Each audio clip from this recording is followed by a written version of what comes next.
Bismillahirrahmanirrahim. Assalamualaikum warahmatullahi wabarakatuh.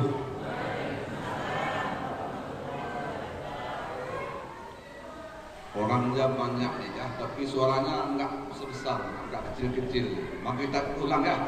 Kita ulang untuk menunjuk salamnya ya. Kecek pepatah, tanam pinang rapat-rapat agar puyuhnya tidak bisa lari. Ucapan salamnya agak kurang semangat, maka kita ulang sekali lah. Assalamualaikum warahmatullahi wabarakatuh.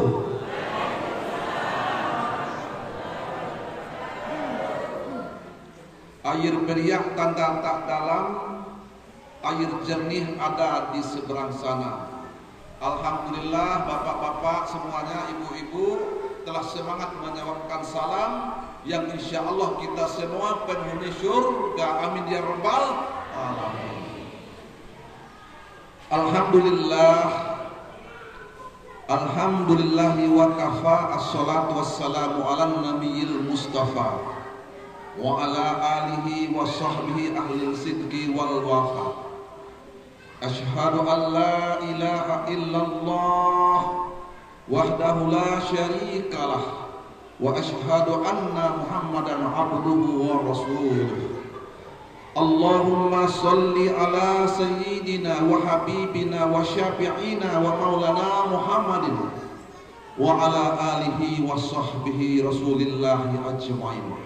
Rabbi shrah li sadri wa yassir li amri wa hlul 'uqdatam min lisani yafqahu qawli. Shadaqallahu azim. Yang kami hormati Bapak Ketua PMA Bandar Ratu, muka-muka. Yang kami hormati pegawai syarat, Imam Khotib Bilal Barin. Yang kami hormati orang tua kepala kaum. Yang kami hormati Ketua BKMT ya, Kabupaten Muko-Muko. Mana ketuanya Bu? Ketuanya siapa mana? Oh ya, ada saya. Yang kami hormati tokoh agama, tokoh masyarakat, bapak-bapak dan ibu-ibu yang tidak sempat kami sebut satu persatu pada malam hari ini. Yang kami hormati, yang mudah-mudahan kita pada malam hari ini senantiasa dimuliakan oleh Allah Subhanahu wa taala. Amin ya rabbal alamin. Alhamdulillah, mari kita tak henti-hentinya kita bersyukur kepada Allah Subhanahu wa taala atas rahmat dan nikmatnya Allah berikan kepada kita semua. Nikmat kesehatan, nikmat iman, nikmat Islam yang Allah berikan kepada kita, sehingga dengan rahmat dan nikmatnya Allah, nikmat kesehatan yang Allah berikan baik jasmani maupun rohani, kita pada malam hari ini dapat hadir di sini dengan niat yang ikhlas karena Allah Subhanahu wa taala dan mendapat nilai ibadah yang senantiasa tidak pernah terputus di hadapan Allah Subhanahu wa taala. Amin ya rabbal alamin. Bapak-bapak dan ibu-ibu yang kami hormati, kalau di sini bapak-bapak, kalau khutbah Jumat sudah sering Pak, Ibu ya. Nah, khutbah Jumat sering saya khutbah di sini ya. Tapi yang ceramah ini belum pernah di sini gitu. Belum pernah di sini. Kemarin Ustadz Mami Reson tuh ngomong dengan saya, Pak Ustadz, bisa nggak ngisi pengajian Isra Mi'raj di masjid kami kayak masjid Ciko kan? Bisa, saya ngomong kan? Udah positif malam Jumat tadi ya. Akhirnya banyak jadwal saya tolak. Ada yang dari Sungai Jerijin situ, Sungai Gading, saya tolak. karena sudah atas sini. Ternyata setelah saya tolak di malam Jumat itu, ternyata malam Sabtu gitu. Malam ini kan, malam ini ada juga setelah orang gitu, karena ada di sini. Tapi kalau nggak ada guna saya malam ini Pak, kosong jadwal saya Pak. Nggak ada siang malam ini. Kalau Bapak-bapak saya dan saya untuk mengisi pengajian Isra wal Mi'raj pada malam hari ini, alhamdulillahirabbil alamin. Jadi kalau masalah pengajian Isra Mi'raj ini, ya, udah kenal saya nih Bu? Belum? Masa belum kenal Ustaz? Apa namanya? Konten kreator, apa nama Bu? Udah kenal, bos. Kelas bukan bos, kenal diri ya. Ini keluarga depan, keluarga saya gitu ya. Depan keluarga saya. Saya dari Kerinci, tetapi sudah termasuk orang Moko-Moko juga. Ada asing lagi ya. Jadi saya menyampaikan dengan Isra wal Mi'raj pada malam hari ini. Mudah-mudahan kira-kira berapa lama nih Pak, Bu? Selama sampai selesai. Ibu ada sini berapa lama Bu? Bapak mau di sini berapa kira-kira lah? Sejam ya. Tidak mungkin pula Bapak kalau mau Ustaz ceramah, Pak berhenti aja Pak, nggak mungkin lah. Ada cara-cara tertentu ya. Kalau mau dikit dulu berikutnya sedikit ya. Sekarang jam 9:30 ya. Jadi kalau pengajian Isra wal Mi'raj ini kita mengulang kaji Bu. Kita mengulang kaji dari tahun ke tahun sebelumnya sampai saat ini kita masih melaksanakan pengajian Isra wal Mi'raj. Kenapa Nabi Muhammad itu di Isra Mi'raj? Ya, sebelum Nabi Muhammad di Isra Mi'rajkan oleh Allah, suatu malam bapak-bapak ibu-ibu itu akhlaknya terbuka. Di malam yang keheningan, malam yang sunyi, senyap, kelam, pintu rumah terbuka. Kenapa pintu rumah terbuka itu? Jibril itu datang. Untuk apa Jibril itu datang menemui Muhammad ini? Untuk membersihkan hati dan jiwa Nabi Muhammad SAW bersama Jibril. Kemudian Nabi Muhammad dihampiri Jibril. Wahai Muhammad, kejak kita kesini dulu. Kesini hai Muhammad. Untuk apa wahai Jibril? Untuk membelah dada bangkai.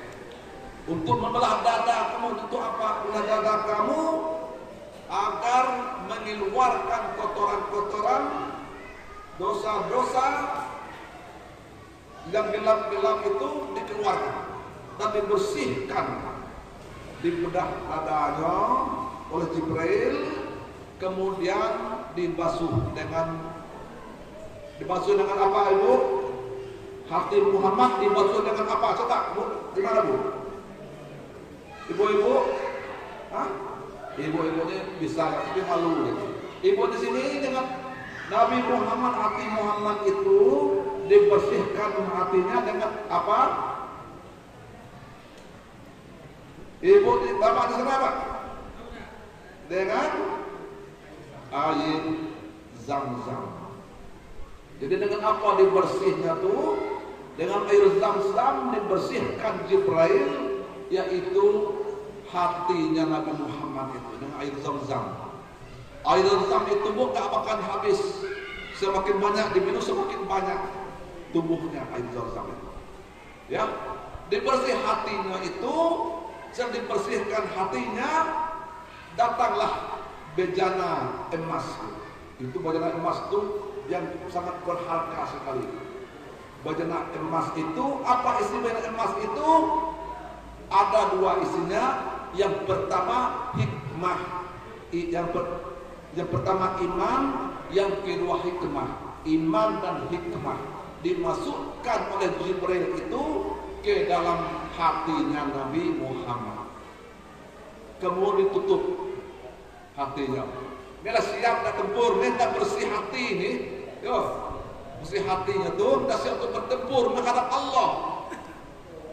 Bawa Jibril bawa Muhammad, hai Muhammad, ikut Muhammad. Dari Jibril, ikutlah Muhammad. Ikut Jibril. Kemana hai Jibril? Kita akan naik tangga.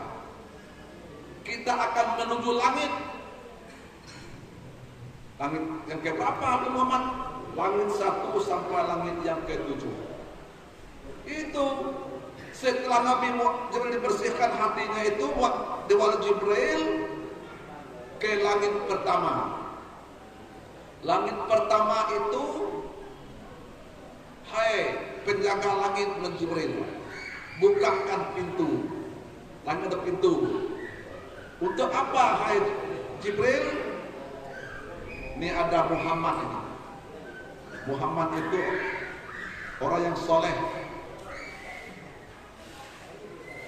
Naik Nabi Muhammad ke langit yang pertama, bertemu dengan Nabi Adam. Langit pertama Nabi Adam. Ya. Kemudian Nabi Adam mengucapkan marhaban ya Muhammad. Selamat datang kau Muhammad. Nabi Adam mengucapkan marhaban ya Muhammad, selamat datang kau Muhammad.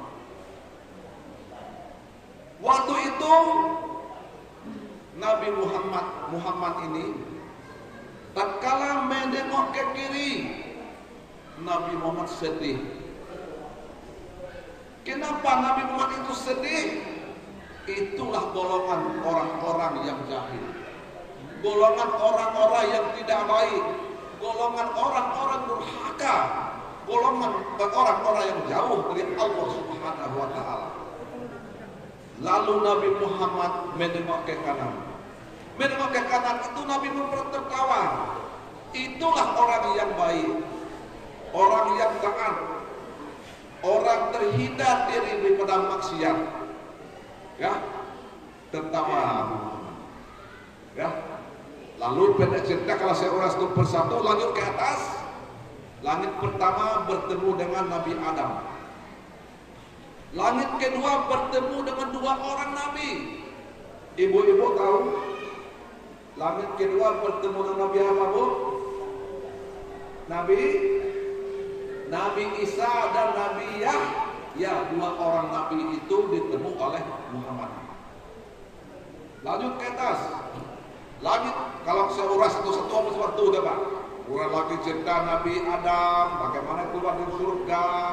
Kemudian Nabi Isa, bagaimana Nabi Isa menghidupkan orang mati. Doa Nabi Isa itu apa? Kita secara besar aja Bu. Lanjut yang ketiga, bertemu dengan Nabi yang ganteng. Nabi apa Bu? Nabi yang ganteng, Nabi apa? Ibu-ibu di sini. Nah, kalau Nabi yang ganteng tahu Pak Gusti.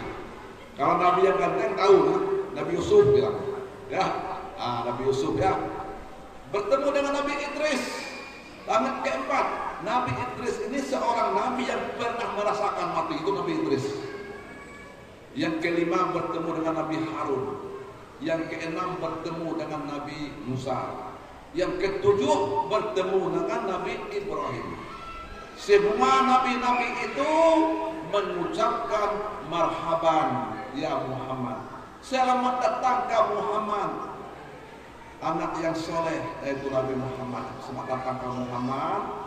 Sampai ke sini, sampai ke Sidratul Muntaha. Nabi Ibrahim mengantar Nabi Muhammad sampai ke Sidratul Muntaha. Sampai di situ bilang Jibril, "Fatas inilah udah ngantar ya." Kecek Jibril ke Muhammad, batas inilah mengantar kau. Terus bagaimana? Silakan Anda sendiri menghadap Allah. Naik Muhammad ke atas menghadap Allah. Ya, naik Muhammad menghadap Allah. Bertemulah Allah pada waktu itu. Akhirnya tujuan Mi'raj itu adalah menjemput sholat 50 waktu sehari semalam. Ini guru kaji ini Pak. Jadi Nabi Muhammad ini sampai bertemu dengan Allah, yaitu diberikan oleh Allah kita ini untuk melaksanakan ibadah sholat 50 waktu sehari semalam. Lalu turun Muhammad. Apa kata Nabi Musa?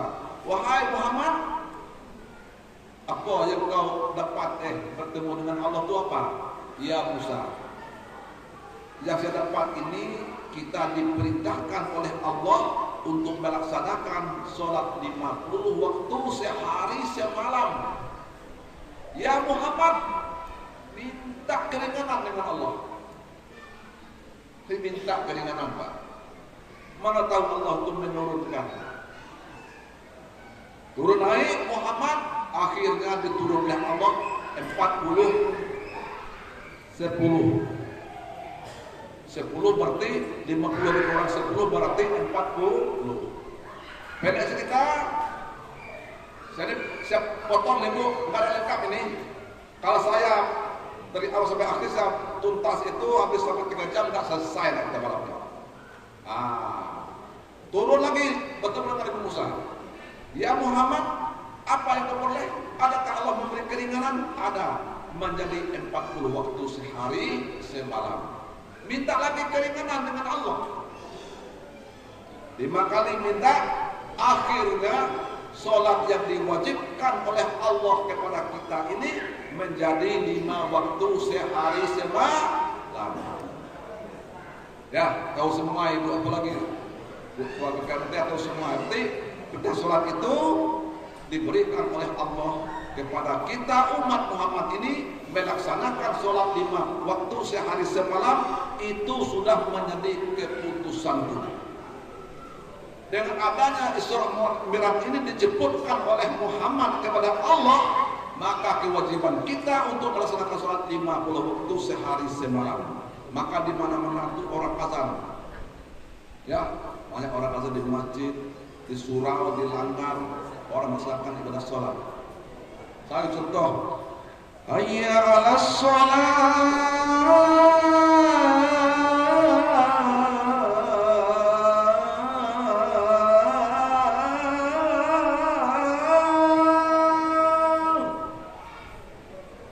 Hayya 'alas sholat.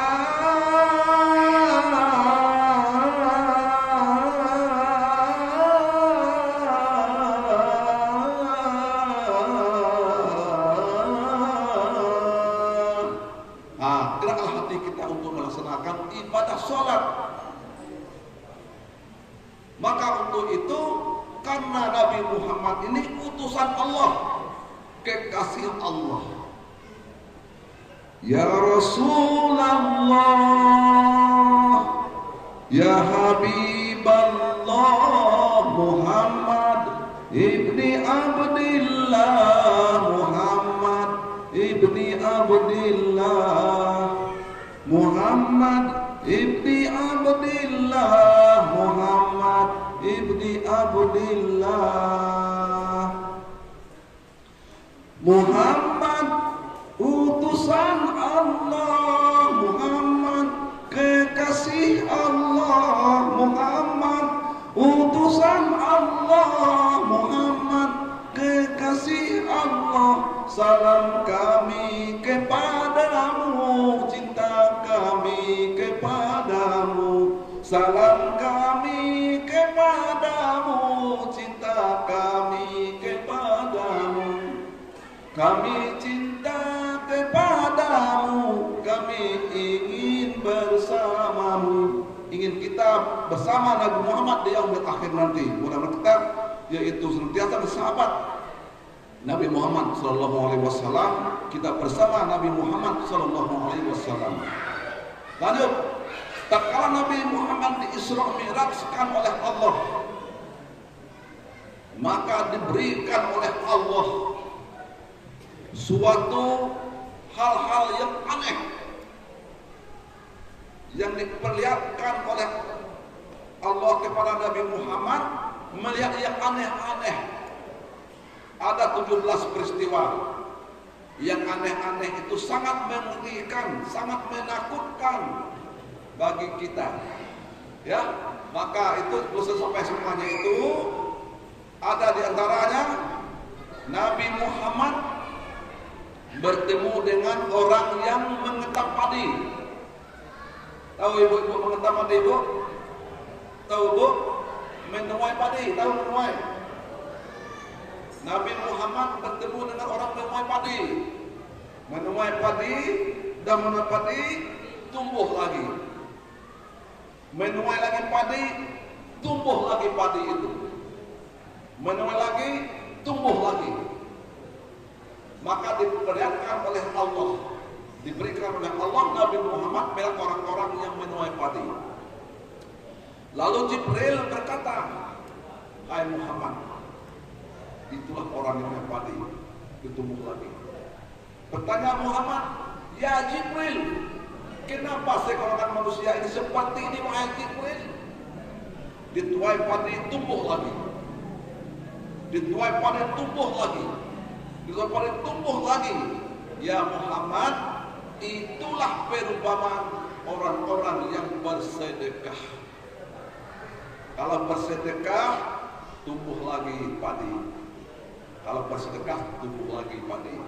Tumbuh.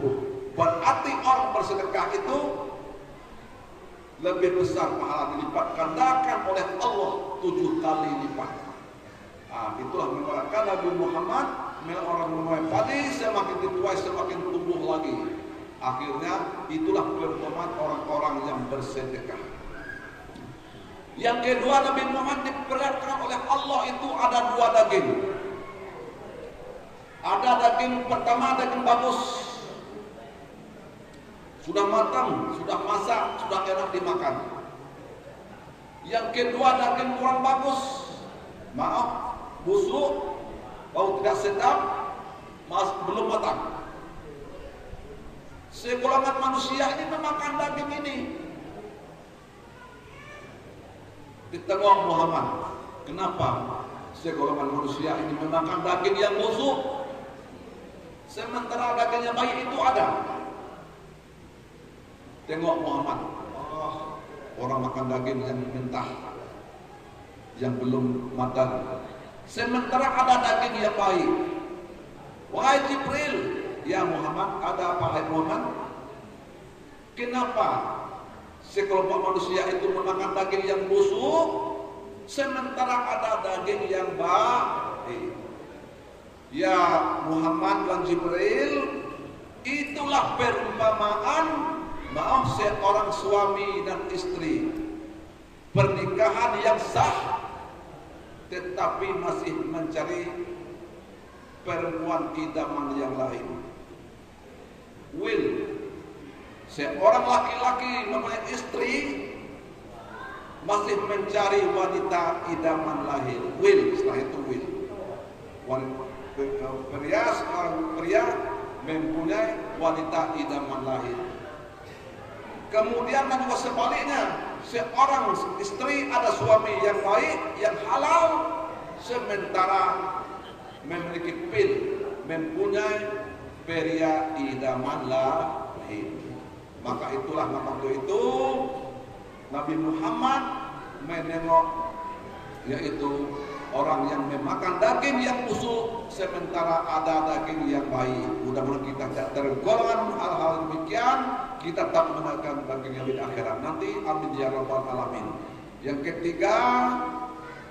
ketiga ini sekelompok manusia yang memukul kepalanya, dipukul kepalanya, utuh kembali, pukul lagi kepalanya, utuh lagi kembali, dipukul lagi kepalanya, utuh kembali. Hai Jibril, kenapa ini hai Jibril? Itulah perumpamaan orang-orang yang meninggalkan sholat. As-sholatu imamuddin, faman aqamaha faqad aqamaddin, wa man tarakaha faqad hadamaddin. Sholat ini arti agama. Barang siapa yang menegakkan sholat, berarti telah menegakkan agama. Barang siapa yang menegakkan sholat, berarti dia telah menunjukkan agama. Mudah-mudahan kita senantiasa melaksanakan ibadah sholat. Hari ini hari Jumat, besoknya hari Sabtu. Alhamdulillah kita semua ini umatnya Nabi Muhammad. Jangan lupa kita sholat 5 waktu. Ya, hati-hatilah kita memetik bunga, jangan sampai tersangkut duri di tangan. Pandai-pandailah kita hidup di dunia agar kita selamat sampai ke tujuan. Amin ya rabbal alamin. Karena ibadah sholat ini as-sholatu mi'rajul mu'minin. Sholat ini adalah mi'rajnya orang-orang mukmin. Kita orang mukmin. Itulah 3 yang peristiwa. Tawasul lagi. Kemudian terkala Nabi Muhammad di surat mi'rajkan oleh Allah, ada bau kuburan yang sangat harum sekali. Wih, harum sekali kuburannya. Ya Jibril, kenapa kuburan ini harum? Itu adalah kuburan Maisitah yang taat kepada Allah Subhanahu wa taala dan taat kepada suami. Maka untuk itu Nabi Muhammad menikah dengan Siti Khadijah. Siti Khadijah yang berumur 40 tahun, sedangkan Nabi Muhammad berumur berapa, Bu? 25 tahun. Siapa nama suami Muhammad? Istri Muhammad? Siti Khadijah. Ya, jadi janda itu janda, Pak. Jandanya mau, ya. Siti Khadijah itu mau menikah dengan Muhammad, mau menikah dengan Siti Khadijah. Walaupun Siti Khadijah ini janda, tetapi mau menikah. Kenapa? Itu ada penyebab. Yang pertama putih, hati yang putih. Yang kedua tinggi akhlaknya. Yang ketiga luas kesabarannya. Yang keempat tebal imannya. Itulah Muhammad mau menikah, Pak. Kalau mata itu nggak mau saya. Imannya tinggi, akhlaknya tinggi, imannya tebal, hatinya putih, kemudian luas kesabarannya. Maka ibu-ibu ini menjadi harus luas kesabaran mengenai tangga, juga bapak-bapak, luas kesabaran. Kemudian Nabi Muhammad ini sangat sayang kepada istrinya. Ya, kalau Nabi Muhammad manggil istrinya itu ya Humairah. Apa arti, Bu? Hah, Bu? Wahai pipi yang kemerah-merahan. Ada bapak-bapak manggil istri itu, Pak? Bapak di sini ada tak manggil istri? Ya Humairah. Ada, Pak? Enggak ada. Nah, kalau ibu-ibu manggil suami ya, Pak? Jadi udah. Terserah ada apa, nak manggil udah, nak manggil datung, nak manggil om, ayah, terserah lah, ya. Nah, yang penting Nabi Muhammad manggil istrinya ya Humairah, bibir yang kemerah-merahan. Maka untuk itu dengan adanya pengajian Isra wal Mi'raj yang kita laksanakan pada malam hari ini menumbuhkan hati kita. Ibarat kita ini tak dulu kita berada dalam kandungan ibu kita. Nabi Muhammad dikandung oleh ibunya Aminah, Siti Aminah. Ya, Siti Aminah itu nggak pernah merasa sakit. Coba tengok sekarang nih, orang yang hamil, Pak, sakit, sebentar periksa ke dokter, tanya, periksa lagi, periksa lagi, sakit. Siti Aminah mengandung Nabi Muhammad tidak pernah merasa sakit, sehat terus. Dan Nabi Muhammad ini sebelum kita lahir ini kita belum berpikir, tidak pernah kita berpikir apa gunanya mata ini,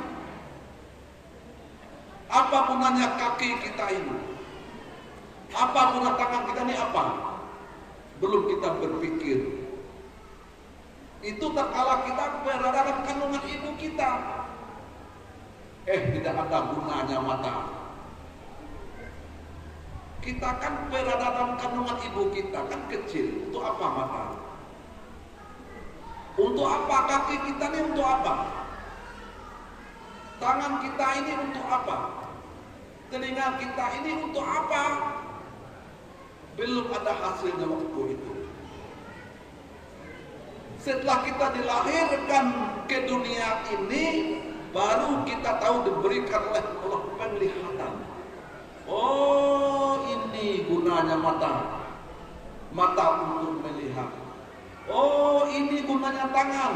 Tangan untuk menulis, untuk berjabat tangan, untuk memaafkan, untuk hubungan dengan manusia.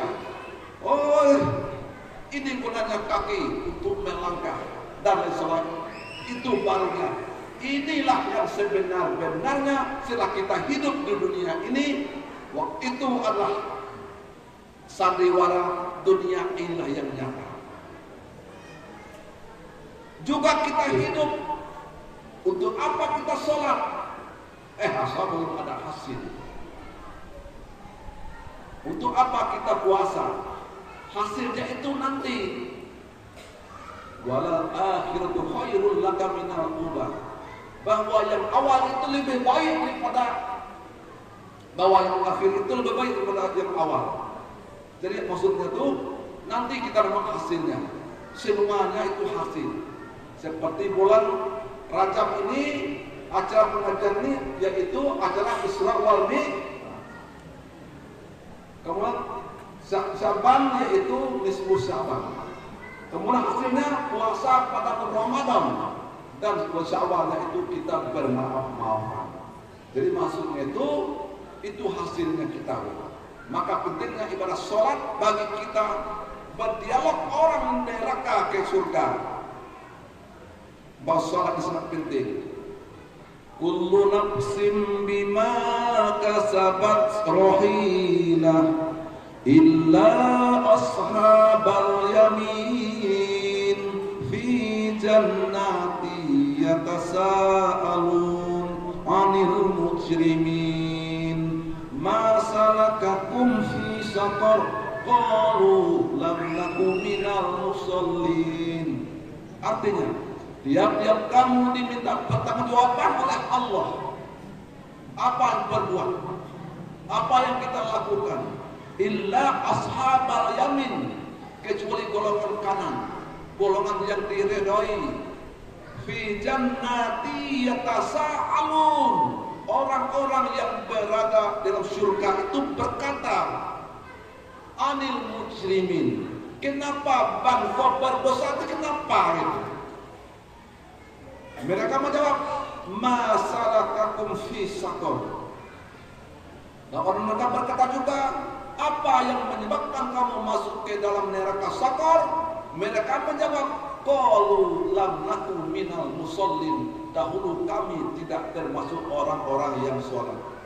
Mudah-mudahan kita pada malam hari ini termasuk orang-orang yang sholat. Kita senantiasa dan redha dan penjagaannya Allah Subhanahu wa taala. Amin ya rabbal alamin. Dengan adanya pengajian Isra wal Mi'raj ini pada malam hari ini dapatlah kesimpulan bahwa Isra wal Mi'raj ini mempertahankan hati kita dan mempertahankan langkah kita untuk di masjid, yaitu sholat 5 waktu sehari semalam yang kita laksanakan. Bagaimanapun cobaan rintangan kita, harus kita melaksanakan ibadah sholat. Karena ibadah sholat ini enggak ada jawaban kita mau tidak melaksanakan ibadah sholat. Karena para nabi dulu banyak cobaan, rintangan, tetapi tidak pernah meninggalkan ibadah sholat. Karena nabi itu yang pertama ada nabi yang kaya. Nabi yang kaya, nabi apa bu? Bu? Nabi yang kaya, nabi apa? Nabi Sulaim. Nabi yang ganteng. Nabi apa? Yusuf. Nabi yang termiskin. Nabi Isa. Nabi sakit terus 17 tahun. Nabi Ayub. Semua nabi itu cobaan itu tidaklah menggoyangkan hatinya untuk tidak beribadah kepada Allah Subhanahu wa taala. Karena Isra wal Mi'raj ini, yaitu sholat ini dijemput langsung oleh Nabi Muhammad sallallahu alaihi wasallam. Nabi Muhammad sebelum meninggal dunia tidak pernah memikirkan di mana hartanya, tidak pernah memikirkan di mana jabatannya, tidak pernah memikirkan apa tugas istri dan anak-anaknya. Tetapi yang dipikir Muhammad, ummati ummati, bagaimana nasib kita menjadi umat Nabi Muhammad ini. Mudah-mudahan kita senantiasa bersama Nabi Muhammad SAW nanti, amin ya rabbal alamin. Kemudian terakhir daripada itu, bahwasanya sekali lagi apa yang disampaikan kepada bapak-bapak dan ibu-ibu pengajian majelis taklim DKMT pada malam hari ini menambah wawasan bagi kita membersihkan hati kita. Bukannya syariat saja yang kita bersihkan, hakikat juga kita bersihkan. Bukannya luar saja kita bersihkan, hati juga kita bersihkan. Jangan sampai kita karena penyakit lahir ini itu tidak apa-apa, kita sakit nggak ada masalah, bisa kita berobat. Maka penyakit hati itu lebih penting kita untuk mengobatinya. Di antaranya kita membersihkan, yaitu dengan banyak baca Al-Quran, dengan berzikir dan bersalawat kepada Nabi kita Muhammad SAW. Mudah-mudahan kita termasuk umatnya yang senantiasa kita mengikutinya. Amin ya rabbal alamin. Rasanya itu ya pada malam hari ini yang dapat saya sampaikan, karena pengen Isra wal Mi'raj ini Pak, seperti itu saya sampaikan Pak. Nanti kalau saya sampai lain nanti nggak pas bola kan. Jadi harus pandai-pandai, banyak bersyukur kita kepada Allah. Mudah-mudahan amal kita senantiasa kita beribadah kepada Allah seolah-olah kita tidak pernah merasa puas di hadapan Allah Subhanahu wa taala. Amin ya rabbal alamin. Terima kasih atas segala perhatian. Mohon maaf atas segala kekurangan. Kalau ada jarum yang patah, jangan disimpan dalam peti. Kalau ada kata yang salah, mohon dapat maaf 1000 kali. Mengakhiri acara ini, mari kita berdoa kepada Allah Subhanahu wa taala.